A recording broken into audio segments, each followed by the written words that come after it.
Hello, my name is Henry Ramon, and I'm here with Virginia lawyer and author Fred Day. In spare moments, Fred and I often find ourselves tossing a football back and forth. Now, Fred is not a youngster anymore, and he will be the first to tell you that his passes lack the steam they once had. I tell Fred that these days he's just a better lawyer than he is quarterback.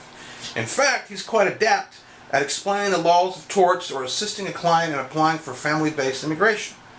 However, it is on those occasions when the legal world intersects with the field of sports that Fred is really in his element.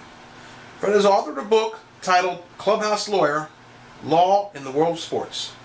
I want to take this opportunity to ask Fred about one of his favorite examples of how the field of sports collides with the law. Fred, hello. Hey Henry, how you doing?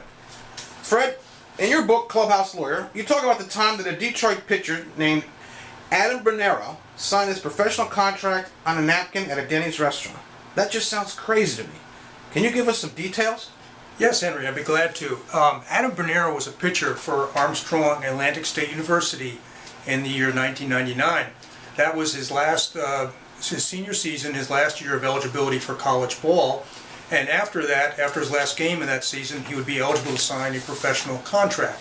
Now, Adam hadn't been drafted by any major league team, so he was indeed a free agent in the truest sense of the word, free to sign with any team of interest.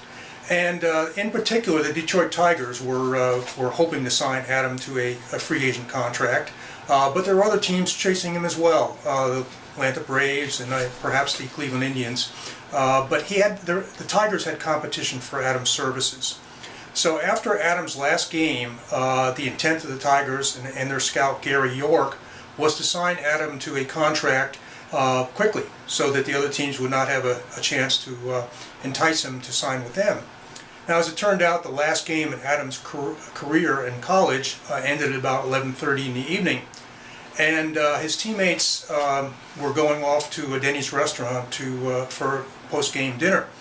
Now, Gary York, the Tigers scout, was hoping to get Adam back to his hotel where he had a full-length standard professional contract ready for Adam to sign. But with the detour to the Denny's restaurant, Gary York grew a little nervous that maybe some other scouts would be lingering around to talk with Adam. So at the restaurant itself, at the Denny's restaurant, Gary York drew up a very fundamental contract on a napkin and had Adam Bernero sign it. Now, the contract seemed to be essential, or seemed to have the essential terms of a contract. So that's the story on the napkin contract. Now, how did you learn that Adam had signed that contract on a napkin, Fred? Well, Henry, what happened was in 1999 and 2000, Adam performed well in the minor leagues, and late in the 2000 season, or say mid-season of 2000, the Tigers called him up to the major leagues, and he happened to be starting a game in Baltimore in that season, 2000. And following the game, there was a post-game commentary in the Washington Post, which indicated that Adam had signed a contract on a napkin at a Denny's restaurant. So I, being curious, wrote Adam a letter and asked him, in fact, did he really sign the contract at a Denny's restaurant? And then I asked him also, well, if you did, what were the words used? And so he told me, he did respond back very kindly and told me that the words were written by Gary York, the scout, and were effectively something like, the hereby player, Adam Bernero, agrees to a contract with the Detroit Tigers for the sum of, and then they had inserted the bonus amount that Adam was to receive from the Tigers. Was there any other question whether the napkin was a valid contract?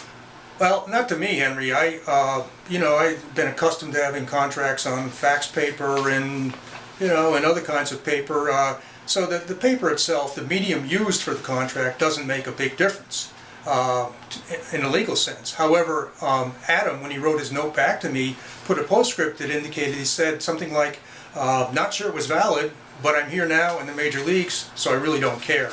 But so apparently Adam had some concerns about whether the contract was valid. Again, that just sounds crazy. Is there some kind of law about signing a contract on a napkin? Well, Henry, there is. In fact, there's a very famous landmark case in Virginia called Zemer versus Lucy, in which Mr. Zemer, who owned a farm, agreed on a napkin, wrote on a napkin that he would agree to sell his farm to Mr. Lucy for the sum of $50,000.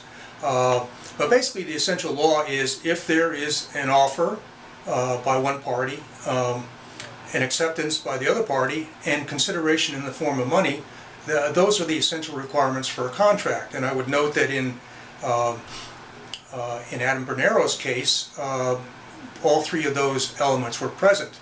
So I guess the morale is, or moral is, don't, you can sign a contract in any paper you want to. I would have reservations, however, about signing a contract on a napkin for fear that there might be ketchup or coffee that would spill on the napkin and somehow obscure or call into question the actual terms of the contract.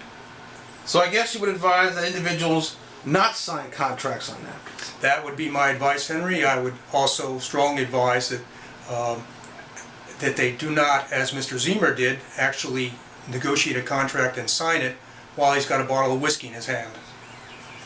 So that's my thoughts. Napkins are okay, but not advisable. Definitely not the whiskey when you're signing a contract. That's very funny, Fred. Thank you very much.